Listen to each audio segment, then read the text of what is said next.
नमस्कार साथियों, स्वागत है आप सभी का चाणक्य परी पर। आज की एक क्लास में हम वर्ण व्यवस्था का डिस्कशन करेंगे, जो कि हमारे मेंस के पेपर 2 का पार्ट बी का हिस्सा है। और अगर आप चैनल पर नए हैं, चैनल को सब्सक्राइब जरूर कर लीजिएगा और साथ ही बेल आइकन को प्रेस कर लीजिएगा ताकि आने वाली क्लास की नोटिफिकेशन भी आपको मिल जाए। तो आज शुरू करते हैं हमारी क्लास को। इससे पहले हमने एक क्लास और करवाई है जो संस्कार की है। अगर आपने वो नहीं देखी है तो उसको जाकर भी देख लीजिएगा। आज की हमारी क्लास है वर्ण व्यवस्था की। शुरू करते हैं आज की क्लास को। सबसे पहले देखते हैं वर्ण व्यवस्था। वर्ण व्यवस्था किसे कहते हैं?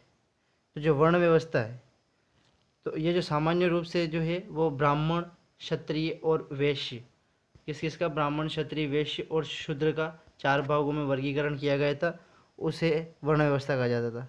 प्राचीन काल में जो क्या था कि हिंदू समाज में सहयोग और सहकारिता की भावना प्रबल रूप से कार्यरत थी। किस किस की? सहयोग की भावना प्रबल रूप से थी।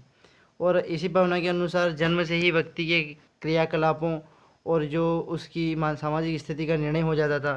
और जो वर्ण का अर्थ होता है, क्या होता है वर्ण का अर्थ? वर्ण करना अथवा चुनना। तो आपसे सीधा पूछ सकता है पीएसएम 3 नंबर में कि वर्ण व्यवस्था क्या है, तो आप परिभाषा लिख सकते हैं कि वर्ण है, वर्ण का अर्थ है वर्ण करना अथवा चुनना। और जो ऋग्वेद है, जो हमारा सबसे प्राचीन वेद है, उसमें वर्ण शब्द का अर्थ जो है रंग अथवा आलोक के अर्थ में मिलता है। किसके अर्थ में मिलता है? वर्ण का। वर्ण को रंग भी कहा जाता है ऋग्वेद में और आलोक भी कहते हैं। तो अगर पहले क्या था कि जो वर्ण व्यवस्था थी उसमें व्यक्ति को अपने चुनने का अधिकार था। वो जो कर्म करता था उसके आधार पर उसको उस वर्ण मिल जाता था। अगला है हमारा जो वैदिक युग था, उसमें लोगों के 2 वर्ग थे। एक श्वेत था जिन्हें आर्य कहा जाता था और दूसरा श्याम था जिन्हें अनार्य कहा जाता था। यानी 2 भागों में कुल थे वर्ग, वो एक श्वेत था एक श्याम था। श्वेत वाले वो आर्य कहा जाता था, श्याम वाले को अनार्य कहा जाता था। और जो वर्ण था उसको 4 भागों में बांटा गया था, ब्राह्मण, क्षत्रिय, वैश्य और शूद्र। कितने भागों में बांटा गया था? 4 भागों में बांटा गया था। उत्पत्ति का सिद्धांत देखते हैं कि जो वर्ण व्यवस्था है उसकी उत्पत्ति कैसे हुई। तो इसकी उत्पत्ति के सिद्धांत में ये है कि इसमें जो है देवी सिद्धांत, गुण का सिद्धांत, वर्ण अथवा रंग का सिद्धांत और कर्म का सिद्धांत एवं जन्म का सिद्धांत, ये 5 रूप जो में जो सिद्धांत है, ये 5 सिद्धांत है, ये वर्ण व्यवस्था की उत्पत्ति के बारे में ज़्यादा प्रचलित है। कौन कौन से? देवी सिद्धांत, गुण का सिद्धांत, वर्ण अथवा रंग का सिद्धांत और कर्म का सिद्धांत एवं जन्म का सिद्धांत। मेन रूप से ये 5 सिद्धांत से ही उत्पत्ति को माना गया है। लेकिन इन सिद्धांतों के अलावा भी जो है एक दार्शनिक कारण था कि जो राष्ट्र के 4 अंग होते थे। राष्ट्र के 4 अंग कौन कौन से होते थे? तो राष्ट्र के 4 अंग होते थे। एक तो होता था शासन, दूसरा होता था धर्म, शासन, धर्म, एवं जो तीसरा होता था वो सेवक होता था, और एक था अर्थ। तो ये 4 वर्ग थे पहले जो राष्ट्र के। और उसी प्रकार से समाज के भी 4 अंग बनाए गए, ब्राह्मण, क्षत्रिय, वैश्य, शूद्र, तो ताकि उनमें आपस में समन्वय अच्छे तरीके से बैठ सके और राज्य एवं समाज का जो समन्वय आ जाए और जो कार्यशीलता है और प्रवीणता है वो उसमें वर्ण व्यवस्था का जन्म हुआ। और जो पहले ही था ये कार्य के अनुसार ही वर्ण व्यवस्था थी, ना कि जन्म के हिसाब से। जो वर्ण व्यवस्था मिलती थी वो कर्म से मिलती थी, ना कि जन्म से। यानी कि आज जैसे कि जाति में होता है कि अगर कोई व्यक्ति विशेष किसी जाति में पैदा हो गया तो वो उसी जाति का कहलाएगा, लेकिन पहले ऐसा नहीं था। अगर आप पैदा कहीं पे हुए लेकिन आपके जो कर्म थे उस कर्म आपकी वर्ण को डिसाइड करते थे। तो इसके उदाहरण भी कौन से हैं? तो आपको एक उदाहरण भी दे सकते हैं एग्जाम में। जैसे कि जो परशुराम जी थे महाभारत में, वो जन्म से ब्राह्मण थे परंतु उनका जो कर्म था वो क्षत्रिय वाला था, तो वो क्षत्रिय कहलाए। उन्होंने क्षत्रियों का नाश भी किया है कई बार, तो इसलिए जो परशुराम थे वो जन्म से ब्राह्मण थे परंतु क्षत्रिय कहलाए। और जो विश्वामित्र थे वो जन्म से क्षत्रिय थे परंतु उनका कर्म क्या था? पूजा पाठ वाला था और वो मंत्र उच्चारण वाला था, तो वो ब्राह्मण कहलाए। तो इसलिए पहले जन्म वर्ण व्यवस्था जो थी वो कर्म ना थी, न कि जन्म ना, यानी कि जन्म से आधारित नहीं होती थी, आपका कर्म क्या है उससे आधारित होती थी। अब देख लेते हैं वर्णों का वर्गीकरण। जो वर्ण व्यवस्था है उसे कितने वर्णों में वर्गीकृत किया गया? तो उसे 4 वर्गों में वर्गीकृत किया। और जो वर्ण धर्म, इनका धर्म होता था वो उनका कर्तव्य होता था, यानी कि जो कर्तव्य पालन करते थे उनके अनुसार ही उन वर्णों का अपना धर्म होता था। पहला वर्ण है हमारा ब्राह्मण वर्ण। ब्राह्मण वर्ण की में कौन कौन आते थे?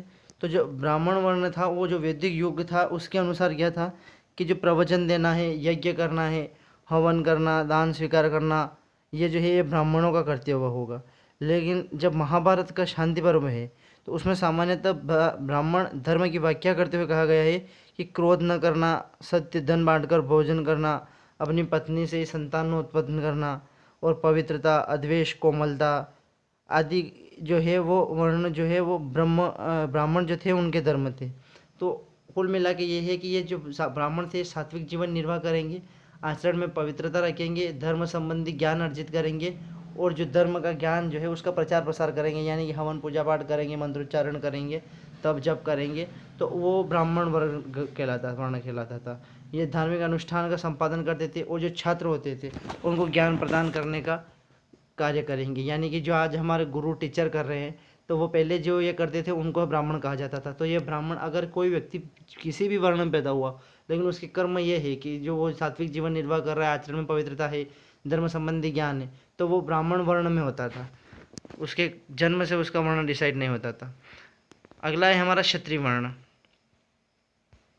क्षत्रिय वर्ण को जो है वो जो क्षत्रिय वर्ण जो था वो पराक्रम, तेज और कुशलता और युद्ध क्षेत्र से न भागना, दान देना, ईश्वर भाव अर्थात स्वयं को सबका रक्षक समझना, ये क्षत्रियों के स्वाभाविक कर्म थे।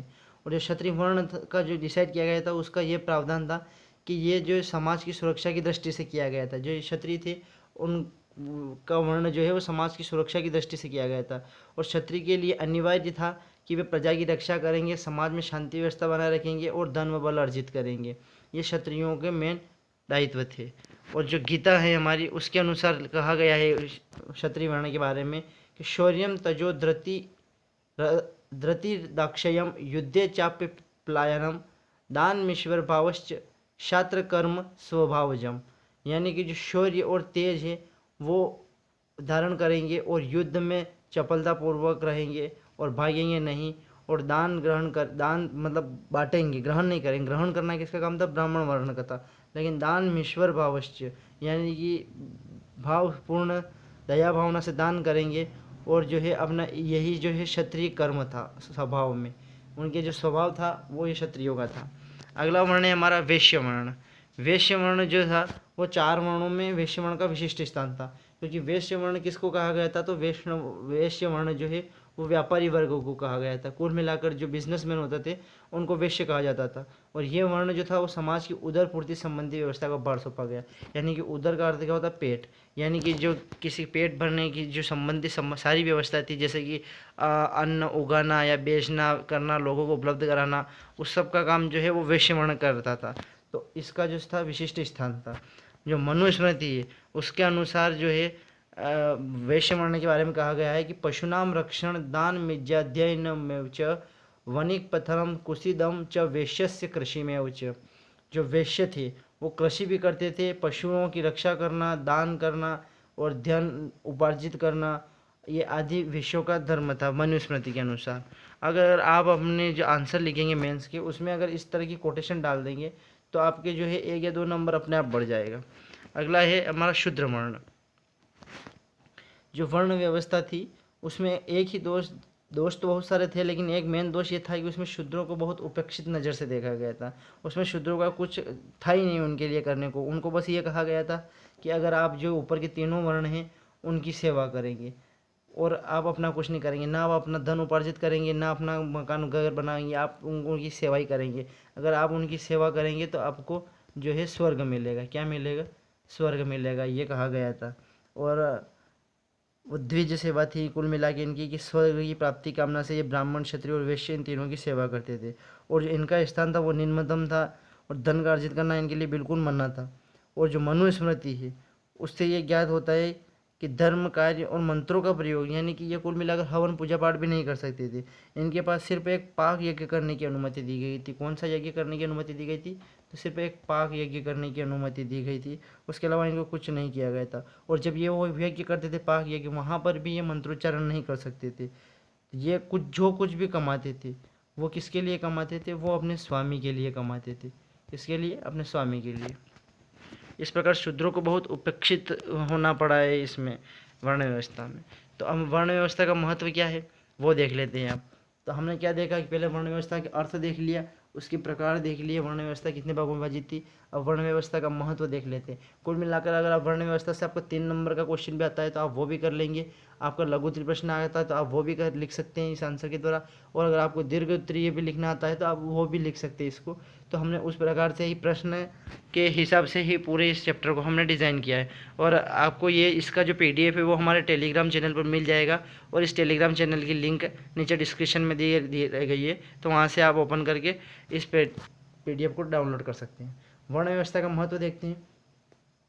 तो जो वर्ण व्यवस्था है वो समस्त आवश्यकताओं की पूर्ति करती है। यानी कि वर्ण व्यवस्था में ये कहा गया था कि मतलब कि वर्ग काम को बांट दिया गया था कि ये काम ब्राह्मण का है, ये क्षत्रिय का, ये वैश्य का, ये शूद्र का है। तो उसको सबकी आवश्यकता की पूर्ति हो जाती थी, यानी कि कहीं किसी को भटकना नहीं पड़ता था। अगला है श्रम विभाजन। ये देखिए, तो श्रम विभाजन क्या था कि उसका सबका अपना अपना वर्ग बांट दिया था। तो श्रम का उचित तरीके से विभाजन कर दिया गया था कि यानी कि अगर कोई हवन यज्ञ में कुशल है तो वो ब्राह्मण होगा, और जो क्षत्रिय होंगे उनको सिर्फ प्रजा की रक्षा करनी है, यह काम क्षत्रियों का। वैश्य है तो वैश्य को कहा गया है कि आपको जो धन कमाना है और राज्य की जो पूरी उधर पूर्ति की व्यवस्था है वो आपको करनी है। और शूद्रों को था कि आपको इन तीनों की सेवा आपको करनी है। अगला है सबके लिए आजीविका की व्यवस्था।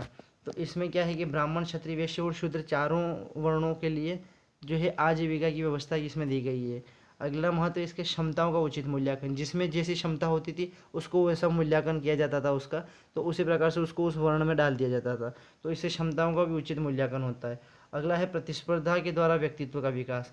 उनमें प्रतिस्पर्धा भी रहती थी, जैसे कि कोई व्यक्ति किसी अन्य वर्ण में जन्मा है, लेकिन अगर उसको अपने उस वर्ण में नहीं रहना और दूसरे वर्ण का बनना है तो वो अपने कर्म से उस वर्ण में जा सकता था। तो उसमें प्रतिस्पर्धा एक प्रकार से होती थी। अगला है संघर्ष से मुक्ति। वर्ण व्यवस्था में संघर्ष से भी मुक्ति थी, क्योंकि उनमें कोई संघर्ष नहीं था वर्ण व्यवस्था में। जैसे कि जो संघर्ष आज जाति व्यवस्था में देखने को मिलता है कि जो ऊंच नीच का भेद होता है और एक जाति वाले दूसरी जाति में निवास कर सकते हैं, बहुत सारी आजकल ये है, तो वो संघर्ष वर्ण व्यवस्था में नहीं था। और वर्ण व्यवस्था में क्या था कि सब में पारस्परिक निर्भरता थी, तो सामाजिक सौहार्द था। क्योंकि जो ब्राह्मण है वो उसको क्षत्रिय की भी आवश्यकता है क्योंकि उसको रक्षा करवानी है, उसको वैश्य की भी आवश्यकता थी क्योंकि उसको अपनी जो है आवश्यकताओं की चीज़ों की पूर्ति करनी है, और शूद्र की भी करनी थी क्योंकि उसको जो अपना कुछ घर का काम काज वगैरह है या कुछ और भी काम है तो वो उनसे करवाना था। तो उस सब में एक सामाजिक सौहार्द था, क्योंकि हर एक कड़ी दूसरे से जुड़ी हुई थी। ब्राह्मण वर्ण था वो बाकी वर्ण के बिना अपना कार्य नहीं कर सकता था, वैसे क्षत्रिय वर्ण भी नहीं कर सकता था, और वैसे वैश्य वर्ण भी नहीं कर सकता था, और शूद्र वर्ण भी नहीं कर सकता था। तो चारों एक दूसरे से बंधे हुए थे। तो उनमें क्या है कि सामाजिक सौहार्द था। जैसे कि आज जो जातिगत व्यवस्था में सामाजिक सौहार्द बिगड़ गया है, तो वैसा पहले नहीं था। तो इससे क्या है कि ये बहुत महत्व वाली थी वर्ण व्यवस्था। वर्ण व्यवस्था के महत्व के साथ साथ इसके कुछ दोष भी थे, तो अब उन दोष को देख लेते हैं हम। तो वर्ण व्यवस्था के सबसे दोष तो ये थे कि श्रम व धन का असमान वितरण था। क्योंकि ये देखिए कि जो शूद्र थे उसको सबसे ज़्यादा काम करना पड़ता था, लेकिन धन उसको सबसे कम मिलता था। तो जितनी मेहनत करता था उसको उतना धन नहीं मिलता था। तो असमान वितरण था, क्योंकि जो कम मेहनत कर रहा है उसको अधिक धन मिल रहा था। अगला है असमान सामाजिक प्रतिष्ठा।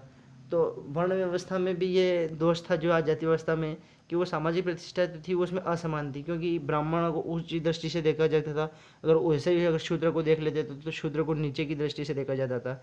तो इस प्रकार जो है उनमें असामाजिक जो सामाजिक प्रतिष्ठा जो होती थी वो एक समान नहीं थी। अगला है व्यापारिक रूप में वर्ण परिवर्तन निषिद्ध था। जो व्यावहारिक रूप में, जैसे कि अगर कहा गया है वैदिक युग में कि आपको अगर वर्ण परिवर्तित भी कर सकते थे, जैसा मैंने अभी बताया कि अगर आपको किसी वर्ण में जन्मे लेकिन अगर आपको दूसरे वर्ण में जाना है तो आप वो प्रतिस्पर्धा या अपना जो कुशल दिखा करके हाँ कि ये कर्म में कर सकता हूँ तो उस वर्ण के कहला सकते थे। लेकिन वो क्या है, वो व्यावहारिक रूप में उतना परिवर्तन नहीं हो पाया था, वो निषिद्ध था, वो सिर्फ कहने के था।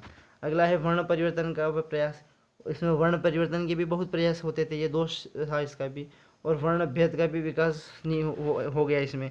जो वर्ण थे उनमें अपने आप में भेद होने लगा चारों में, तो ये इसका भी हुआ। और वर्ण की जो अक्षुण्णता है उसके हेतु भी कठोर नियम इसके दोष है। और सबसे मेन दोष है कि जो वर्ण व्यवस्था है इसके उपरांत ही इस वर्ण व्यवस्था से ही धीरे चलते ही विकास होते हुए जाति व्यवस्था का विकास हो गया, जो कि एक बहुत बड़ा दोष है इस वर्ण व्यवस्था का। तो अब हम लास्ट में निष्कर्ष पे पहुंच जाते हैं। तो निष्कर्ष ये निकाल सकते हैं हम वर्ण व्यवस्था का कि जो ये आर्यों द्वारा जो है क्या किया गया था कि सामाजिक व्यवस्था को स्थापित करने के लिए जो वर्ण व्यवस्था का विकास किया गया था, यानी कि जो वर्ण व्यवस्था ही धीरे चलकर आगे चलकर मतलब धीरे धीरे जाति व्यवस्था में परिवर्तित हो गई। तो ये कह सकते हैं कि इन्होंने वर्ण व्यवस्था का विकास ही जाति व्यवस्था के लिए किया था, सामाजिक व्यवस्था स्थापित करने के लिए। लेकिन ये भी कहना नहीं होगा कि जो वर्ण व्यवस्था उन्होंने सामाजिक व्यवस्था को स्थापित करने के लिए किया था कि समाज व्यवस्थित हो जाएगा, अर्जुन किया था।